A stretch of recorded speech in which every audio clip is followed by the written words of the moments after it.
the application, Computer Associates and Software Incubator Limited.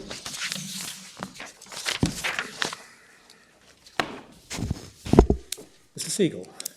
Good morning, my lords. I appear with Lance Harris for the appellant, and my learned friend Jasby Dillon, the Queen's Counsel, appears for the respondent. My lords, my understanding is that at this hearing the court will decide whether to give permission, and if so, whether a preliminary reference should be made to the CJEU, and the two questions are obviously related, and I was proposing to deal with them together. My lord, just a small housekeeping matter. Are my lords content that when I refer to documents or authorities, I use the electronic page? Yes, of course. Yes. Yes, I mean, I should say that it may help you if I say that provisionally we're inclined to think that the issues raised in your appeal do merit a reference to the European Court of Justice. The question really is, well, the questions that have occurred to us are whether we should be deflected from that conclusion by the proposed cross-appeal. And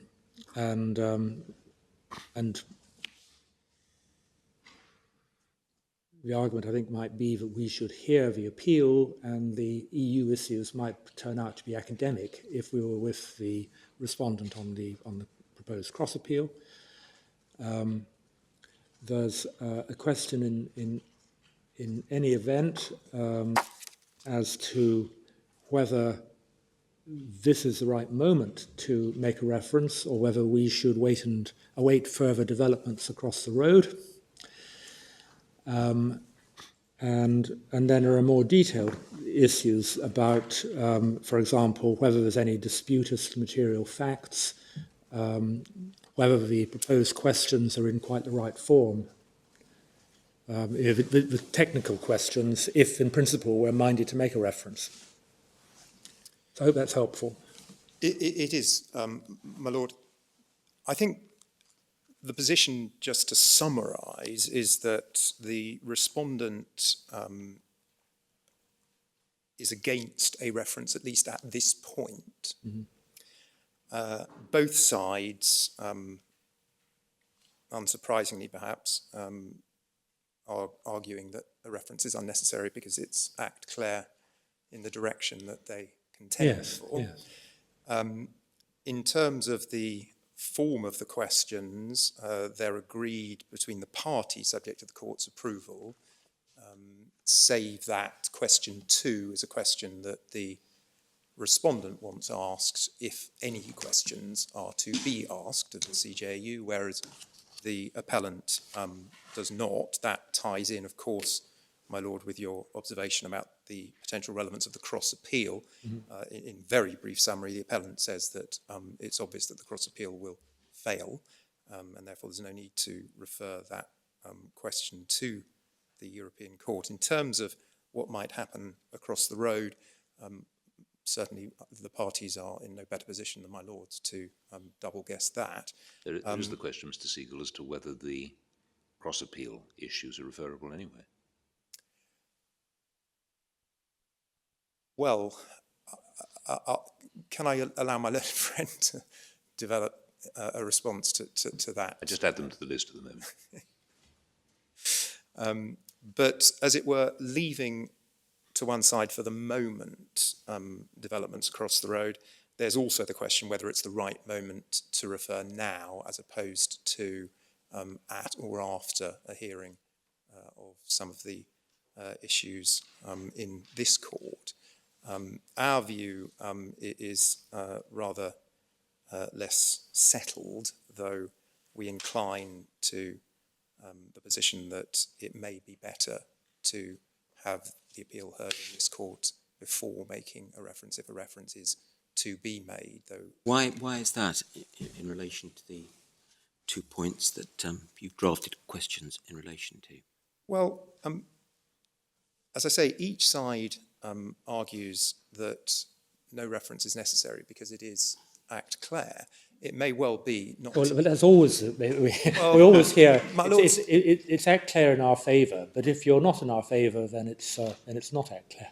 My Lords, of course, that is very often the position that my Lords are faced with, but it's also very often the position that this court, or indeed a lower court, takes the view that one of the parties is right.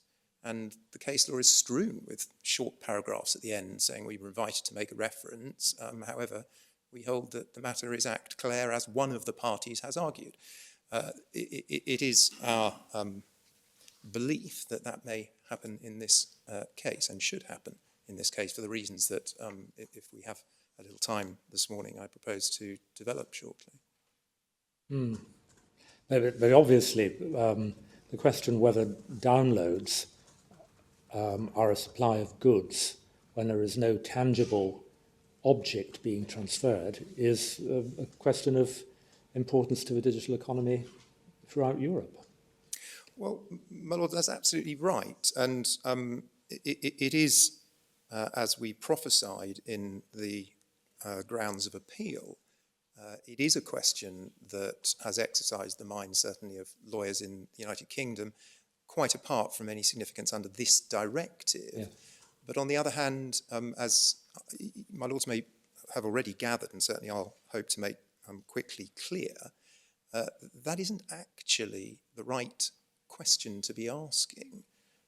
Each directive has to be interpreted autonomously, and it may be that under this directive, the supply of software by download either is or isn't goods. That will have, we say, absolutely no impact, for instance, on whether the supply of software by download is considered the supply of goods under intellectual property law within the EU or indeed the UK, or indeed whether it's the supply of goods under VAT and customs tariff legislation under the EU. So I don't want in any sense to undermine the proposition that this is a point of some importance, but the importance can be overstated. My Lords, starting then with what is goods, it's been suggested that we haven't really defined the meaning of goods within the context of the directive, and that isn't so.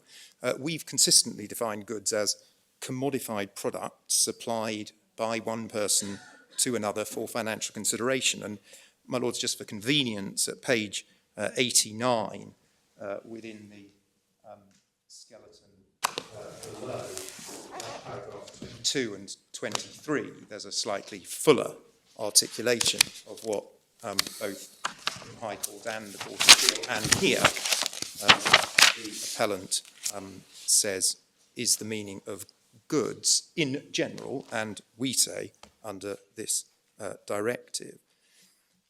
So the dispute between the parties is whether such commodified products which are not tangible are excluded from the scope and meaning of goods in Article 1 of the directive, which is at page 500 of the Second Authorities Bundle, which is in the same language as Regulation 2.1, which is at page 506. And I won't take the court to those, I'm sure the court's read them, but they include the words to negotiate the sale or the purchase of goods on behalf of another person.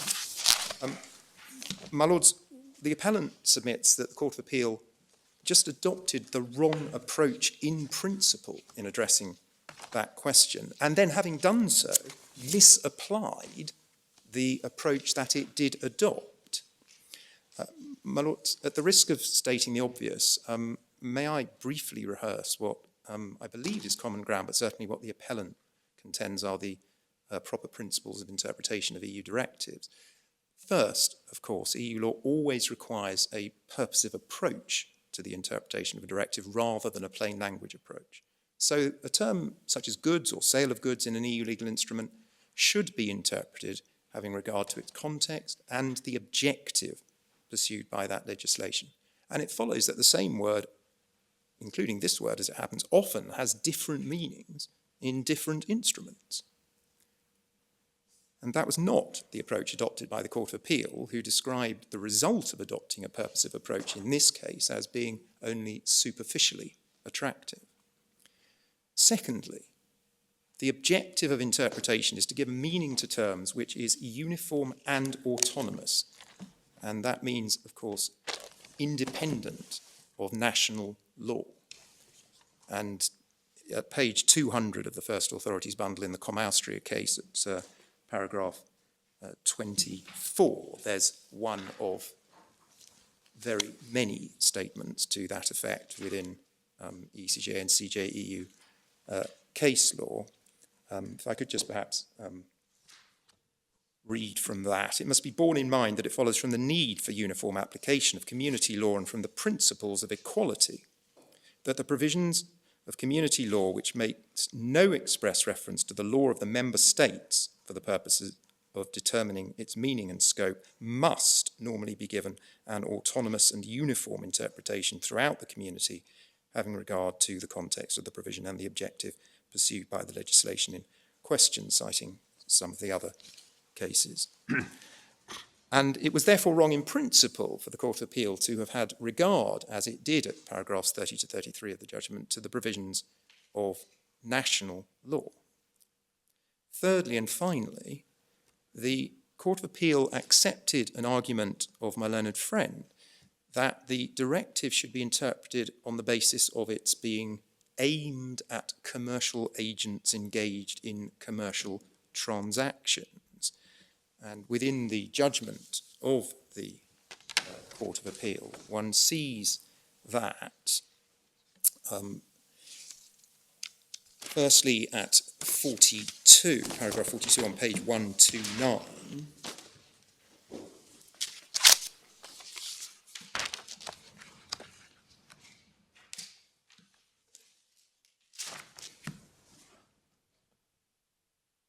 second sentence. There's a citation which I'll turn to in a moment. And then at 45, having articulated the a priori sentiment that it seems wrong or artificial to distinguish tangible and intangible software in the modern age, the Court of Appeal says in the final sentence of 45, however, I consider this to be justified given the commercial context, which I take to refer back to paragraphs 42 and 43. And then finally, excuse me, at paragraph 57, in terms of context, it is relevant, they say, that the directive is not aimed at consumers, but rather at commercial parties. My Lords, just keeping that open for the moment, I'll be returning to it in a second. That too is wrong in principle. The directive is not aimed at commercial agents or their principles in the sense of being a measure which must be understood by them, as a contract might be. The directive, like any directive, is a harmonisation measure addressed to member states, each of whom were required to implement it into national law, and it's then necessary to interpret national law in the light of the wording and purpose of the directive. My Lords, at paragraph 43 of the judgment, the Court of Appeal relied in this context on an observation of Mr. Justice Popplewell in the Nagel case, where he had to construe within the regulations and directive the words commodity exchanges and the commodity market. The part cited was subsequently overturned on appeal, and may I take the court to the appellate decision in that case briefly? It's at page 247, the relevant part. It's at tab 4, bundle 1 of the authorities. It was actually a cross appeal, which is why it's towards the end.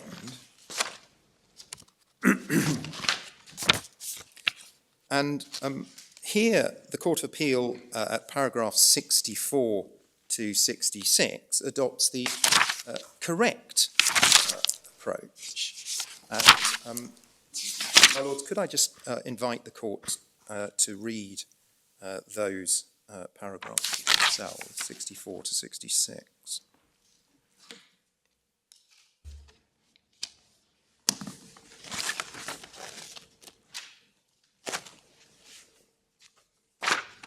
Page 247.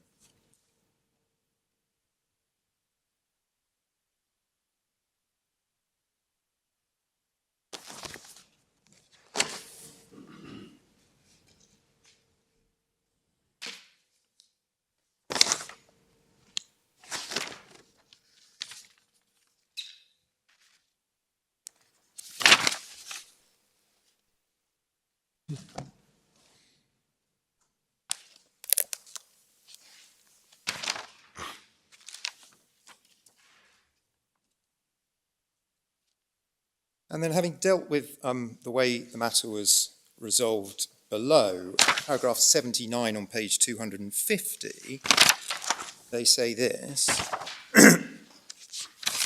So far, I've only been considering the wording of the directive, but as mentioned earlier, in interpreting an EU legal instrument, it is essential to have regard not just to the wording of the instrument, but to its purpose.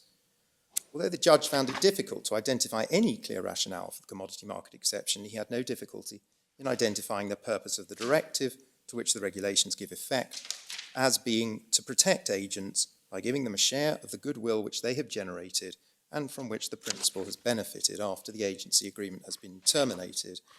And there are those citations. As discussed earlier, I think it clear that this is indeed a central purpose of the directive, which underpins the right to an indemnity or compensation on harmonisation. And then they go on to reach the opposite conclusion to that reached by the judge, with no reference to how agents or principals might understand the phrase in question. My Lords, I took you to the three parts of the appeals judgment where that issue is raised. We say in any event there's no basis, and the Court of Appeal doesn't suggest any, for assuming that commercial parties would not understand the software in issue as goods. And that's particularly since the commercial documentation in this case consistently describes the relevant transactions as sales of products, expressly without distinction between whether those sales are on a tangible medium or by download. So, my Lord, it's always been, it remains common ground what the purposes of the directive are, as you've just read them, to, in summary, harmonise the protection of commercial agents, particularly on termination. As to purpose, we make two further short points, which can perhaps most conveniently be done. My Lord, turn to page 91 within tab 3 of the appendix.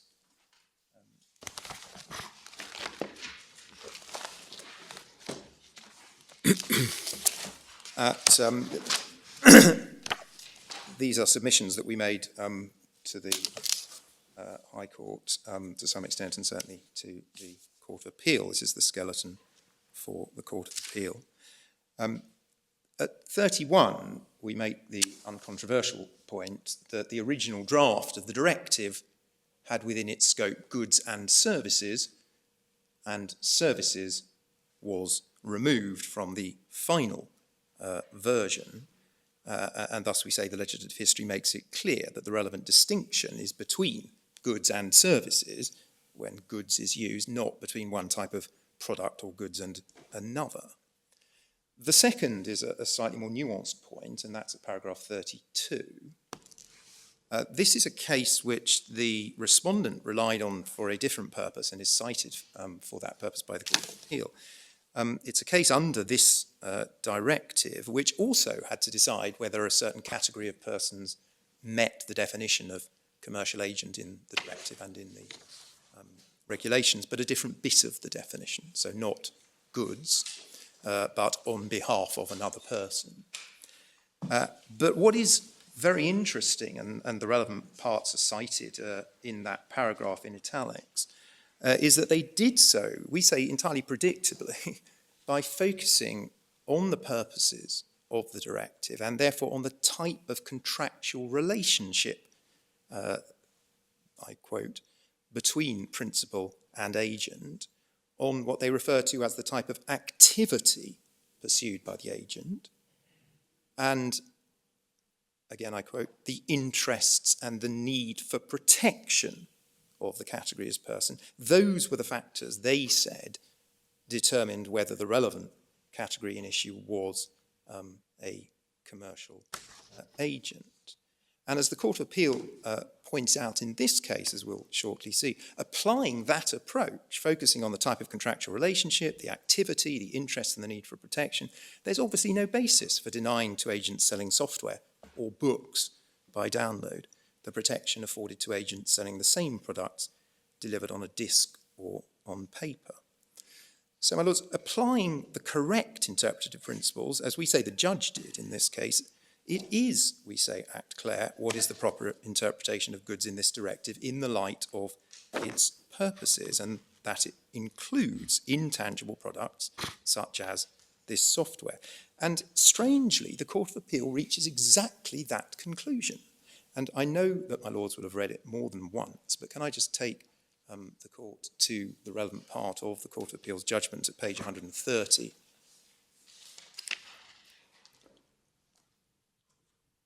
So we've looked at paragraph 45, where the general proposition is set out that it would seem artificial to split goods in that way. And then at paragraph 46 and following, the court deals with the reasons why, from a purposive perspective, that is so.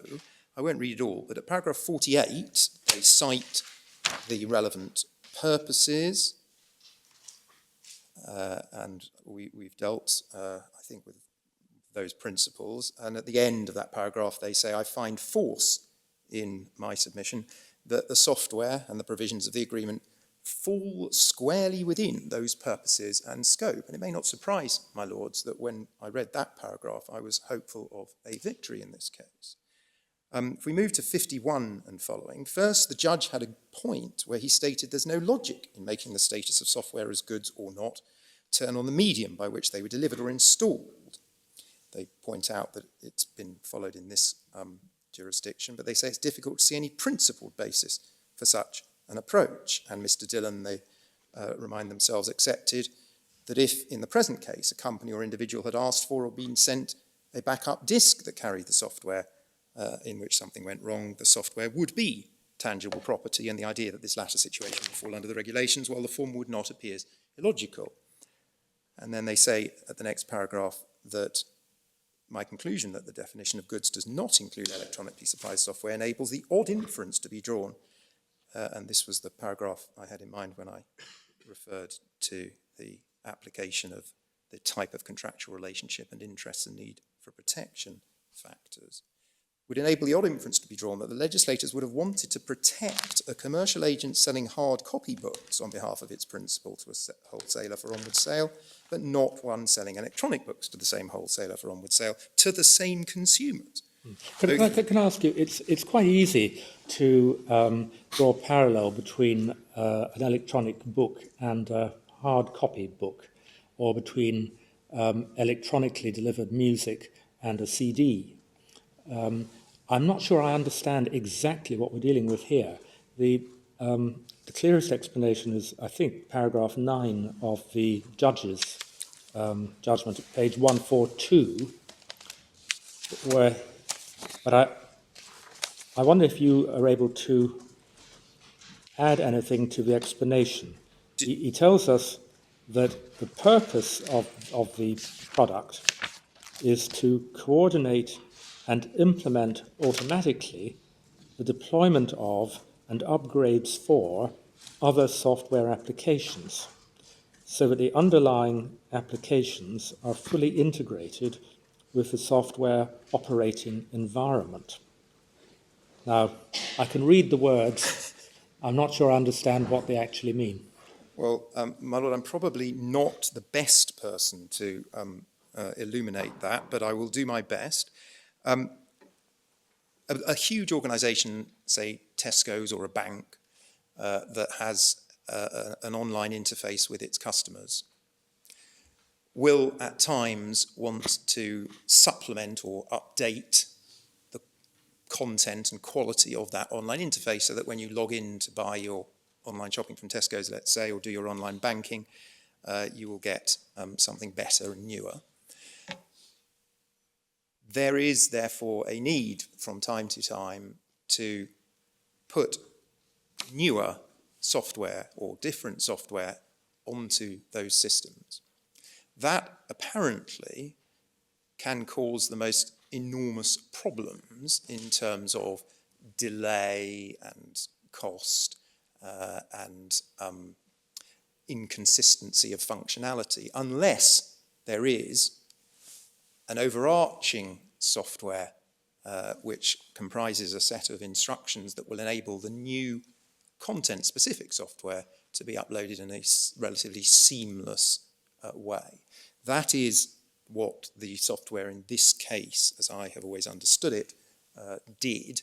It was very bespoke.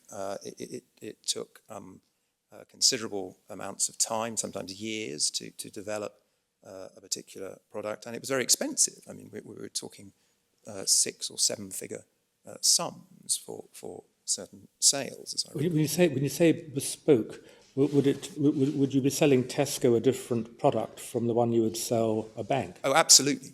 Oh, absolutely, yes. No, So each product is individualised. Absolutely, it's not an off-the-peg product at all. No. And indeed, my memory is far from as good as it was, but I do recall that in the context of other issues, there was evidence at trial about the to and fro process that the claimant had to involve itself in getting the customer's buy-in to not just the initial idea, but and then if you don't buy this product, the alternative is what, to have a human expert in IT do effectively the same sort of job, is it? I think not, but now you're I don't at know. the boundaries and beyond of my knowledge, but my understanding... Yeah, I'm wondering whether it's strictly comparable, if a non-digital analogy is something that you would describe as goods, or if a non-digital analogy is something that's more like a service. No, it's definitely, it's not a service. In fact, when we look at the Nice Agreement, we'll see that where that logical divide lies between IT goods and IT services. So getting people to come into your business and program or design, that is the provision of a service. Mm. But buying a product that you can load onto your servers that will do a job is, we say, a good. Yes, I appreciate that, but if you didn't buy it, is the alternative to have the people come in and perform services for you? I don't think, my understanding is there is always, because they're so complicated what we're talking about, there will always be something that will facilitate the loading. It's not the only product on the market, that's the first thing to say. It's a unique product, but it's not a unique category of product, application software. And secondly, and please forgive me, I'm going very much on unreliable memory, but that there were other products that were being marketed that weren't quite the same or of the same caliber, much cheaper products that to some extent would do that. I don't think the court heard evidence, but I stand to be corrected, that at least as at the date that we're concerned with in 2013-14, the option for Tesco's was instead just to have no software at all providing the interface between the hardware, as it were, and the new product that they wanted to load on. But I can't be sure of that. And if we make a reference, can we take the facts from the judge's judgment? I think yes. It was an issue that I canvassed with my learned friend when we were discussing what questions might be drafted, and I said, shouldn't we try to put some draft facts? And he rightly pointed out that that's usually a separate document, and that we ourselves felt that there'd be no difficulty in agreeing the relevant facts, but as you see from my skeleton, it is something that has to be done, and importantly has to be done. But of course, my lords, and I'm not suggesting for a moment you're unaware of this, but in the respondent's view and in the Court of Appeal's view, the distinction is not so much between software that does this job or humans that do this job, as it is between software that does this job that I can give you on a disk or a dongle, or software that does this job that I can send you through the internet. Yes. And it's that distinction that seems so crazy, too colloquial a word, so artificial and illogical, to quote the Court of Appeal, that is really of the essence, because there's never been any suggestion that if it's supplied, as it could have been expressly in the contractual documentation, on a tangible medium, that it would constitute the supply of goods. Yeah. That's not trespass. Sorry, it's never been suggested. It's never been suggested that if it were supplied on a tangible medium, that it would not constitute the supply of goods. There's still the issue of whether a perpetual license constitutes, for the purposes of this directive, a sale. Yes. So, my Lord, the last paragraph I was just going to make brief reference to in this part of the judgment is paragraph 53. Yeah, do bear in mind you're going to have to bring your remarks to a close fairly soon in order to allow the respondent a fair opportunity to reply. My Lord, thank you. We say that applying the correct interpretive principles, it is Act Clare. What the Court of Appeal in this case did was, as one sees, first they dealt with domestic cases under the regulations, that's at paragraphs 26 and following, and they placed what we say is somewhat strange reliance on an obiter comment in the Accentuate case, which explained itself by reference to the sale of goods concept of a chattel, and did not refer to the reasoned observation in relation to software products that Mr. Justice Mann made in the Fern case. That's at tab 6, page 292 of your authorities bundle, paragraph 74, although both parties made detailed submissions about that. And I'll just give you that reference because of time. Suffice to say that Mr. Justice Mann considered that there were very sound reasons to take a different view. They didn't have to decide the point. The Court of Appeal dealt with common law authorities under the Sale of Goods Act. I've explained why we say that's wrong. And then, and this is the last substantive point I want to make, my lords, they then turned to what in the end was the basis of their decision, as one sees from paragraph 55, when having identified why, from a purposive perspective, they ought to find one way, they then say this: despite the problems of principle, I'm not persuaded that it's open to impute what many might think was a common sense meaning of goods. To do so would, they say, be contrary to precedent. And what that precedent was is set out at paragraphs 35 and following of the Court of Appeal's judgment. Those are cases under parts of the Treaty on Freedom of Movement of Goods and Services and under other directives, which of course can only be persuasive in any event. And they amount to this, my lords. First, the fact that the transmission of television programmes was held to be the movement of services, not goods, under the treaty provisions, we say is neither surprising nor illuminating. And the second case they refer to, I would take the court to, that's the Jägerskiöld case. We say it strongly supports our position. It's at page, relevant part 356. It begins tab 9 of bundle 1 of the authorities. And one knows at paragraph 13 of the judgment on page 361, in passing, this is all about the right to fish in a lake. Paragraph 13, did you say? 13 of the judgment, not the, so 361. Yep. I note in passing that they say, as a matter of general principle, that fishing rights can independently be the subject of a transfer, and so this right should normally fulfil the definition which the court gave of goods in the Commission Italy case. But much more germane are paragraphs 35 to 36 on page 364.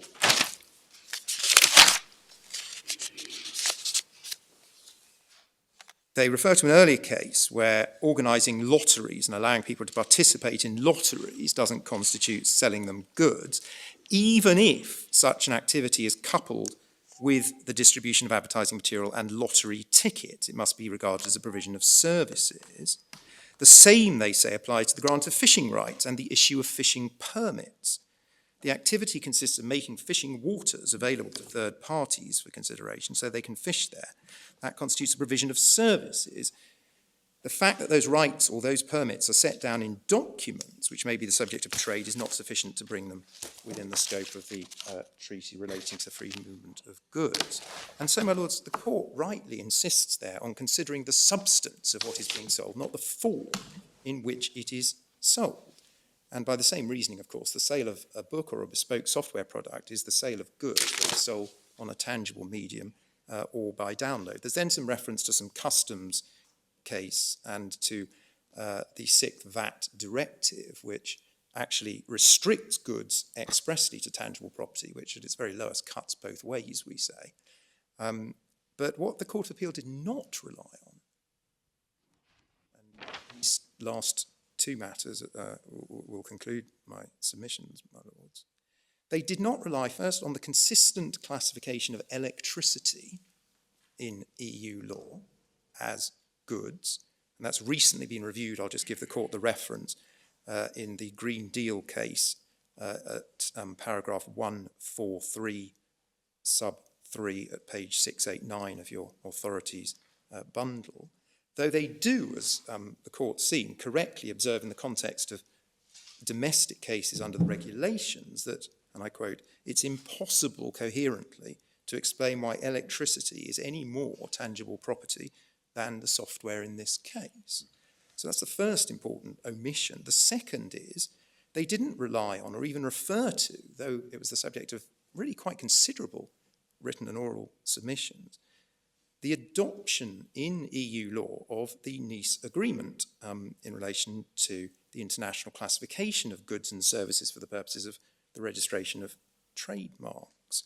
My lords, that's in your authorities bundle at pages, the relevant bits at 399 and 407, tab 10. So at 399, there's the class headings, goods. And at 9, you'll see... Is the EU party to this?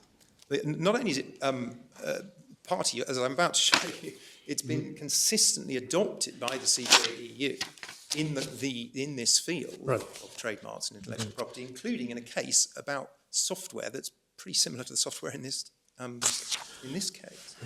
So goods class 9 includes, as one sees towards the bottom of that paragraph, computer software, and then at page 407, for the avoidance of doubt, under the heading explanatory note in the middle of the page, the last indent, all computer programs and software, regardless of recording media or means of dissemination, that is, software recorded on magnetic media or downloaded from a remote computer network. Does this really have much bearing on what we're concerned with here? This is a classification system for the purpose of applying for and securing the registration of trademarks. It's got all kinds of purposes which have absolutely nothing to do with the subject matter of this case. My lord is absolutely right, just as the classification of goods and services for the purposes of the sixth VAT directive have to do with purposes that have nothing to do with this case. But my problem is the Court of Appeal in this case said, we know what the right answer is if we take a purposive construction, but EU law is so consistently against that construction that we have to take a different interpretative perspective.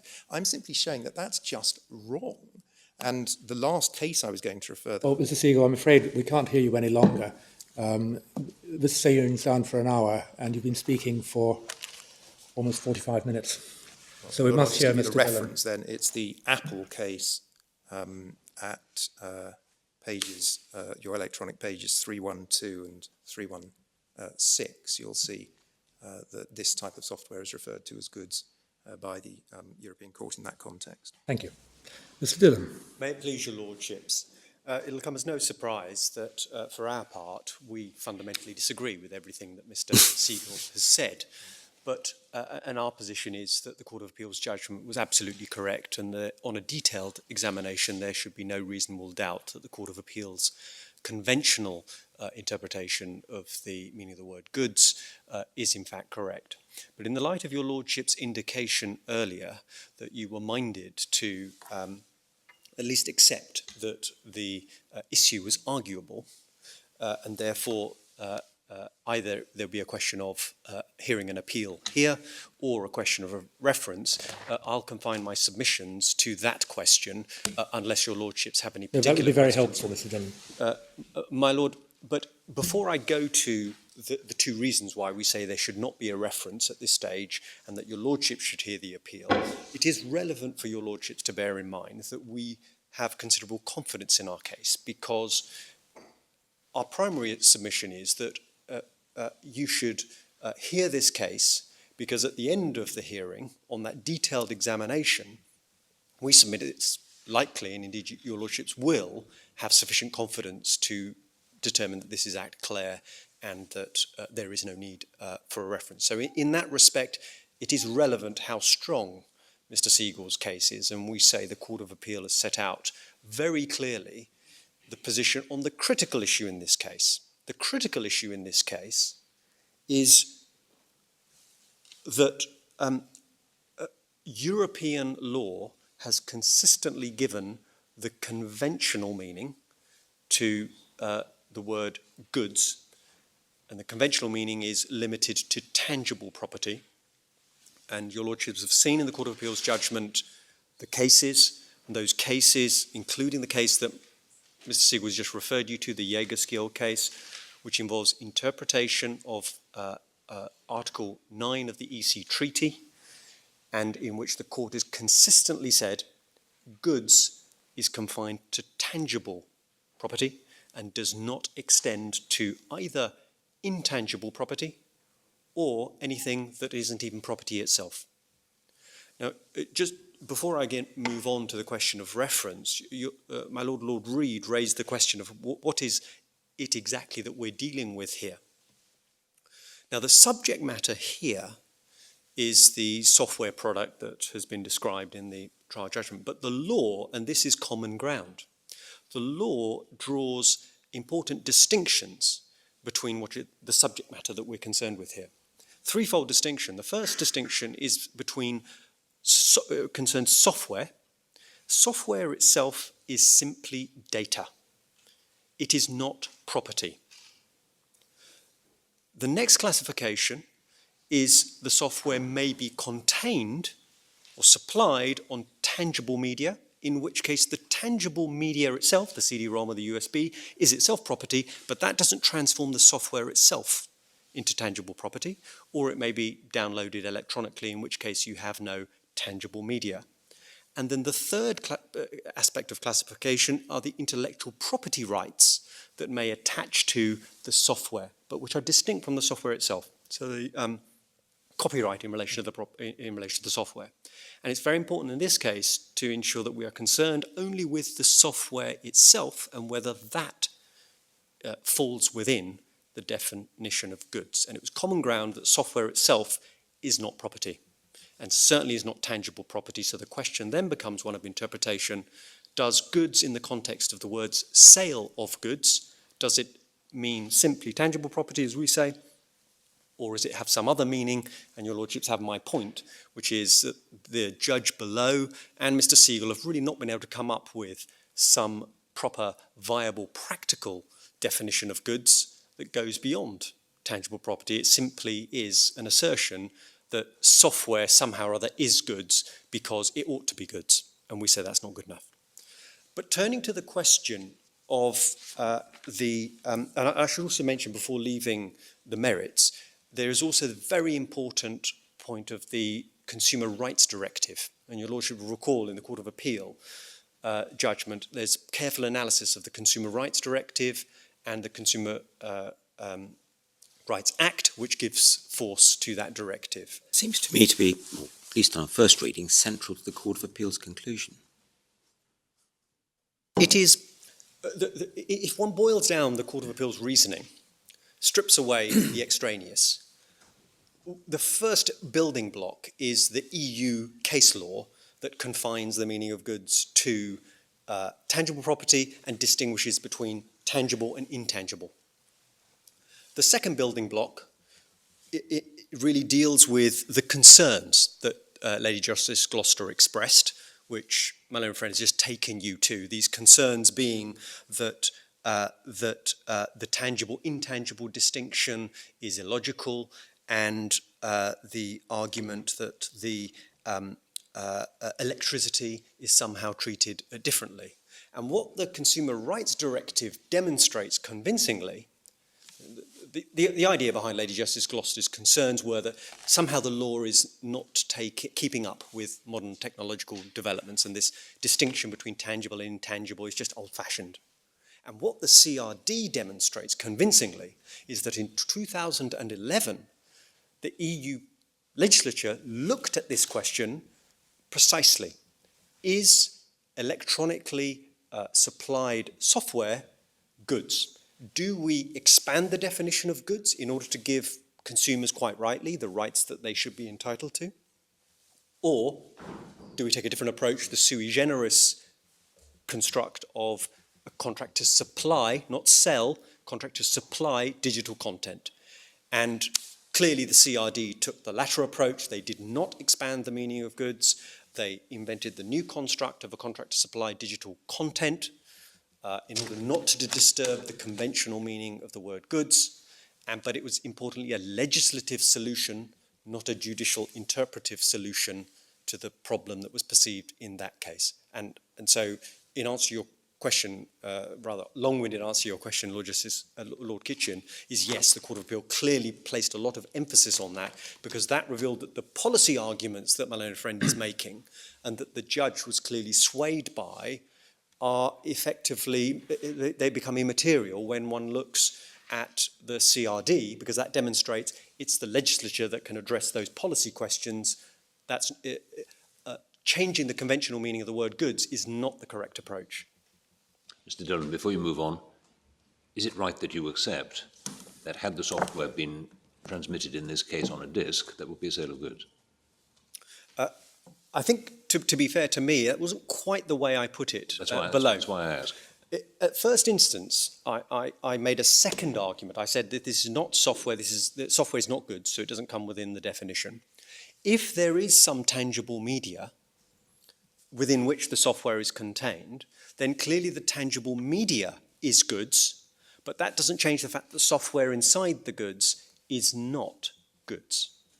And so, can you draw a distinction between the two like that in a commercial sense? I mean, you're not dealing in the medium upon which you're placing the software.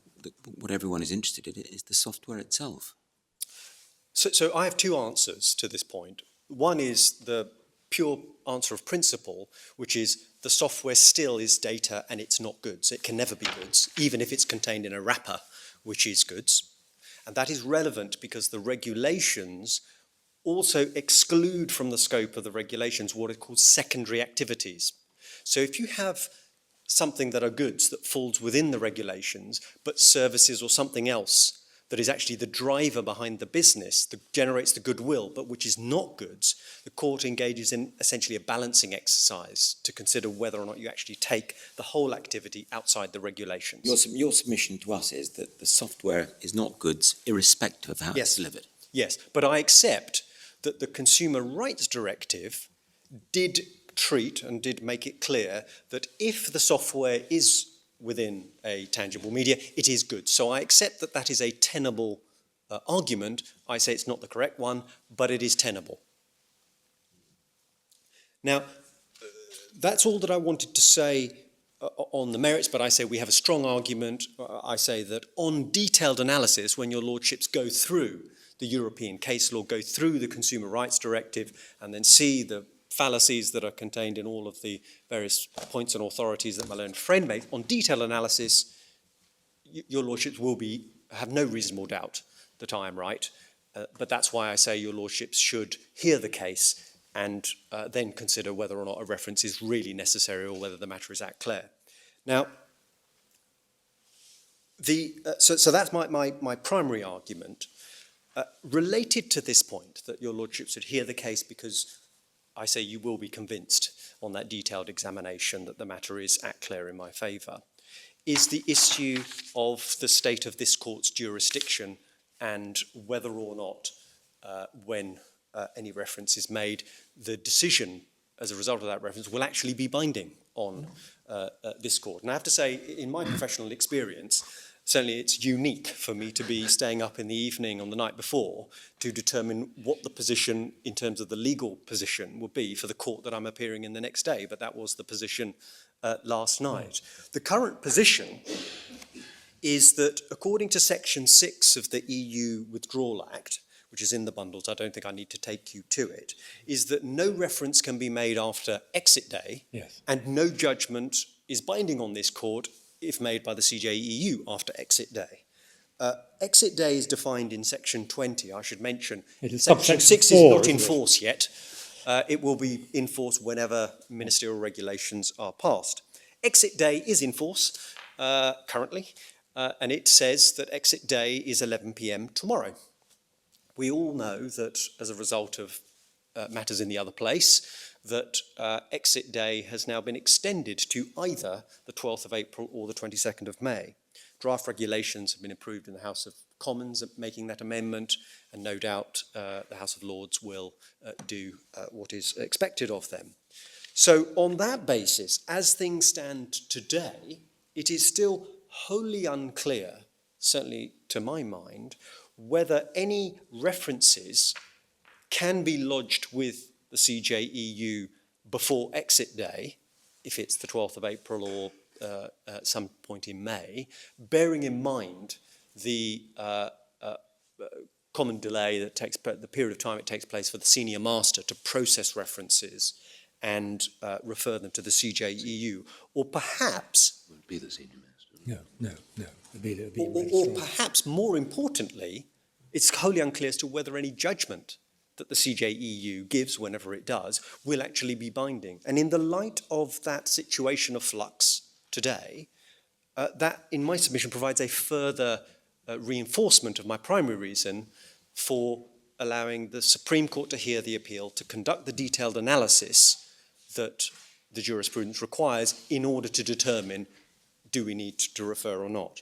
And your Lordships already have on board my second reason why a reference isn't necessary at this stage, and that is because of our intention to cross-appeal, to raise these two, we say, important issues, general public importance, on the quantification of compensation under the regulations.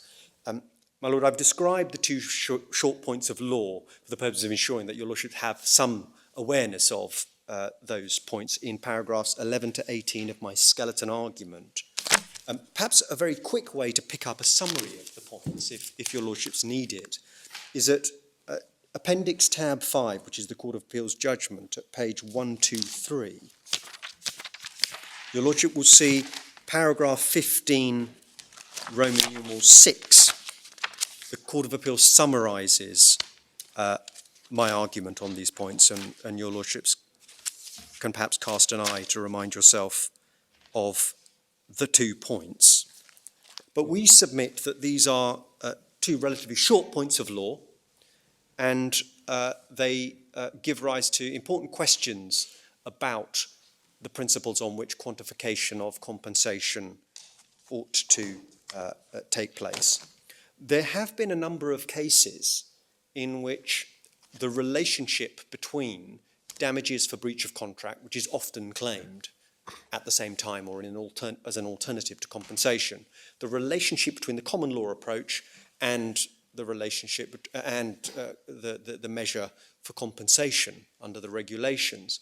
And in my submission, this would be an appropriate opportunity for the court to consider these questions in the context of a debate that's been going on in the lower courts as to the extent of the differences between the two approaches.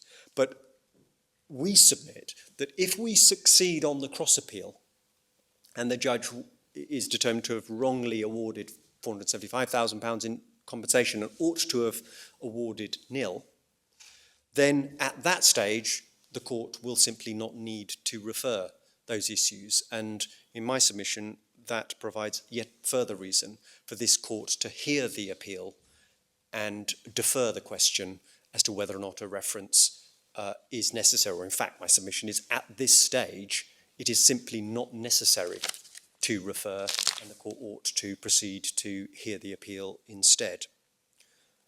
So you're going so far as to say that we can't refer at this stage because it's not necessary? We have a discretion to refer at any time. Yes. But it's not necessary. Yes, in my submission, I think at this stage, I say that until your lordships have conducted the detailed examination, that it is not mandatory for the court to refer, and the court ought to proceed to hear. My Lord, that's all that I wish to say on the question of a reference. Can I just check that you're content that with the facts as stated by the judge so far as material to a potential reference? Yes, we've proceeded on that basis for the Court of Appeal, and I can see no reason why we wouldn't proceed on that basis for the European Court of Justice. And again, on the question of discretion, it is also relevant that both myself and Mr. Siegel have not applied for a reference. And that is a factor, although it's not dispositive, it is a factor that your lordships are entitled to take into account on your in terms of your discretion. The only other points that, again, it's subject to your lordships' views, I had some points to make about the questions for reference. They have been agreed in terms of form. Yes, the way that I'm not sure they're quite in the form that the CJEU would like them. The way they're expressed, they are directed towards the facts of this particular case, and we might want to reformulate them slightly in order to express the question in a more general form, a more general question of the interpretation of the relevant provisions of a directive. Yes. My Lord, I wonder whether we could, in the light of the time, that's a matter that perhaps Mr. Siegel and I could address if your lordships are minded to refer. But as I submit, hopefully at this stage, we submit that doesn't arise. Yes. Any questions? No. Any questions? No.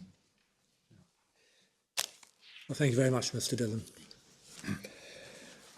Well, we're grateful to both parties for their submissions. We're going to now consider what we're going to do, and parties will be notified.